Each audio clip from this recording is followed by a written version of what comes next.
Hey, what's going on, casters? First and foremost, I want to thank you guys for tuning into this video. This is a short series that we are currently doing where we are initially rating spoilers that have been given to us. And then I can probably, look back at this video and see if I was absolutely right or terribly wrong. But yeah, we're going to be rating these cards from 1 to 5, 5 being cracked, 1 being absolutely unplayable. And we're going to really see it from a competitive standpoint. That way we have just, the most useful information at hand. So I've played a lot, and I mean a lot, of MetaZoo. So I will give my honest opinion on these cards, and I won't sugarcoat it.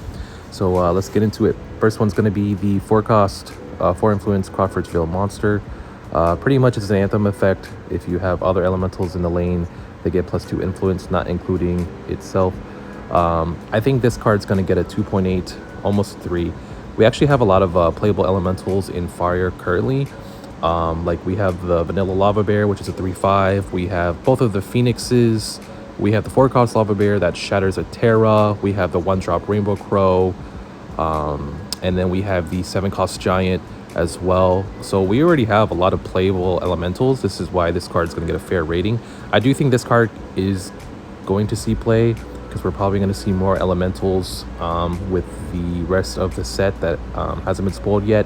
I definitely will be testing with this card, but initially it's going to get the score of 2.8 to 3, because I do think that, just a really quick Anthem effect that puts a body on board and then pumps up your lane is pretty strong. The next up, we have a 0-cost Headless Coal Miner. It has 1 influence, and it's actually a very interesting card that I'm excited to talk about because it is a creature/equipment. This is a first of its kind, coming with set 2, which is very unique because it's going to get the buffs from any equipment buffs and also from creature buffs. And the fact it's a 0-cost, it's the first creature that we have that costs 0. So there's some pretty nasty things you can do with this that I've seen in testing, like Blighted Embers. Spam these, or you can go turn 1, you can play like Sacred Fire and deploy threats. That's pretty good. Not to mention it also turns on your other equipment, which I think is very strong, which is the reason sometimes equipment can be tricky because you need a creature to be on board. So this essentially just plays into itself. I'm going to give this card a 3.2. 1, because it costs 0 to play.